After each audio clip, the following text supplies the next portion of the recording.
सूचक। नाम से ही स्पष्ट होता है वे पदार्थ जो सूचना देते हैं। किसकी सूचना देते हैं? देखिए ये पदार्थ, वे पदार्थ जो अम्ल या क्षारक होने की सूचना प्रदान करते हैं कि ये पदार्थ अम्ल है और ये पदार्थ क्या है? क्षारक है। तो इस प्रकार के जो पदार्थ होते हैं उन्हें कहते हैं सूचक। वे पदार्थ जो अम्ल या क्षारक की सूचना प्रदान करते हैं, जो ये बताते हैं कि ये है अम्ल है वह ये क्षारक हैं, उन्हें सूचक कहा जाता है। सूचक जो होते हैं वो सामान्यतः दो प्रकार के होते हैं। नंबर एक तो देखिए प्राकृतिक सूचक, नंबर दो है संश्लेषित सूचक। प्राकृतिक सूचक और संश्लेषित सूचक। विशेष प्रकार का एक सूचक और आता है, उसे कहते हैं गंधीय सूचक। लेकिन सामान्यतया जो सूचक होते हैं वो दो प्रकार के होते हैं, प्राकृतिक सूचक और संश्लेषित सूचक। इसके बाद हम देखेंगे प्राकृतिक सूचक ये क्या होते हैं। प्राकृतिक जो सूचक है वो क्या होते हैं? वे सूचक जो हमें प्रकृति से प्राप्त होते हैं, उन सूचकों को हम कहते हैं प्राकृतिक सूचक कहा जाता है। अर्थात वे सूचक जो हमें कहां से प्राप्त होते हैं? प्रकृति से प्राप्त होते हैं, उन सूचकों को हम कहते हैं प्राकृतिक सूचक। जैसे लिटमस पत्र, लिटमस के बारे में आगे बताएंगे। देखिए लिटमस, हल्दी भी क्या है? एक प्राकृतिक सूचक है। ऐसे यदि कोई सफेद वस्त्र है, श्वेत यदि कोई वस्त्र है, उसके ऊपर यदि हल्दी का दाग लग जाए, दाग लगने के बाद में हम यदि उस दाग को साबुन से धोएंगे तो उस जो है, यदि हम उस दाग को साबुन से धोएंगे तो उस दाग का जो रंग है हल्का भूरा होने लग जाएगा।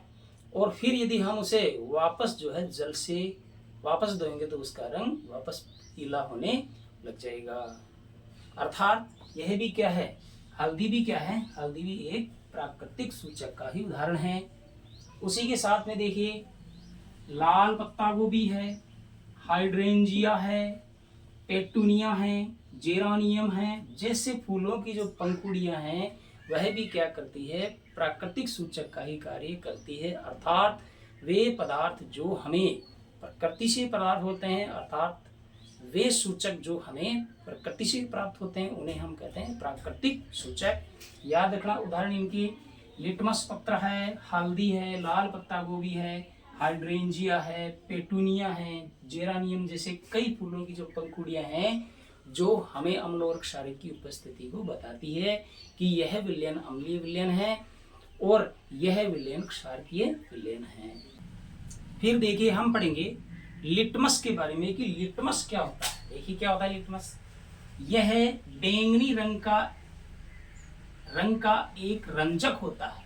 क्या होता है? बैंगनी रंग का एक रंजक होता है जो थेलोफाइटा, जो कहां से प्राप्त होता है? थेलोफाइटा, जो आपने 9th क्लास में पढ़ा होगा, जो समूह होता है पादपों का, तो देखिए थेलोफाइटा समूह के लिचेन पौधे से निकाला जाता है। ध्यान रखना लिटमस कहाँ से प्राप्त किया जाता है? थेलोफाइटा समूह का जो लिचेन जो पादप है वहां से निकाला जाता है। लिचेन पादप याद रखना है। लिटमस क्या होता है? लिटमस देखिए यह बैंगनी रंग का एक रंजक होता है जो कहां से निकाला जाता है? थेलोफाइटा समूह के लिचेन पौधे से निकाला जाता है। ध्यान रखना वास्तविक स्थिति में जो लिटमस जो होता है वह बैंगनी रंग का होता है। लिटमस की जो प्रकृति होती है वह न तो अम्लीय होती है और न ही क्षारकीय होती है। शुरुआत में सबसे पहले वास्तविक जो स्थिति में इसका जो रंग होता है वह कैसा होता है? बैंगनी रंग होता है। याद रखना क्वेश्चन बहुत बार आ चुका है कि जो लिटमस पत्र है होता क्या है? लिटमस पत्र जो है एक बैंगनी रंग का रंजक होता है जो कहां से निकाला जाता है? थेलोफाइटा समूह के लिचेन पौधे से निकाला जाता है। ये लिचेन वाला नाम याद रखना जरूर। फिर देखिए लिटमस की जो वास्तविक जो स्थिति होती है में उसका रंग कैसा होता है? तो उसका रंग बैंगनी होता है। कैसा रंग होता है? बैंगनी रंग होता है। और यदि इसे अम्लीय विलयन में यदि डाल देते हैं तो इसका रंग लाल हो जाता है। यदि क्षारकीय विलयन में डालेंगे तो इसका रंग लाल से वापस क्या हो जाएगा? नीला प्राप्त हो जाएगा। अर्थात सार्वभौमिक जो सूचक है, या सामान्यतः यदि हम देखें तो सबसे ज़्यादा जो उपयोग में होने वाला जो सूचक है वह लिटमस पत्र है। बहुत ही मोस्ट है, ध्यान रखना, एग्जाम की दृष्टि से बहुत ही आवश्यक पॉइंट है, यहाँ से क्वेश्चन उठाए जाते हैं। फिर हम पढ़ेंगे संश्लेषित सूचक।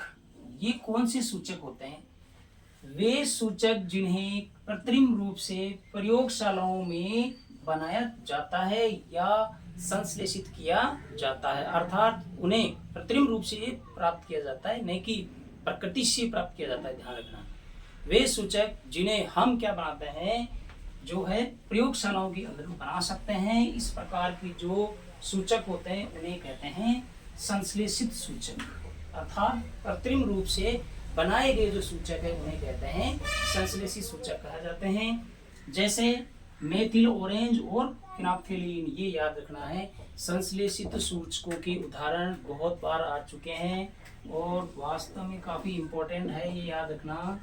मेथिल ऑरेंज और फिनाप्थेलिन, ये दो आप याद रख लेना आसानी से। तो वे सूचक जिन्हें कृत्रिम रूप से बनाया जाता है उन्हें हम कहते हैं, कौन से सूचक कहते हैं? संश्लेषित सूचक कहा जाता है। देखिए अगला पॉइंट देखिए,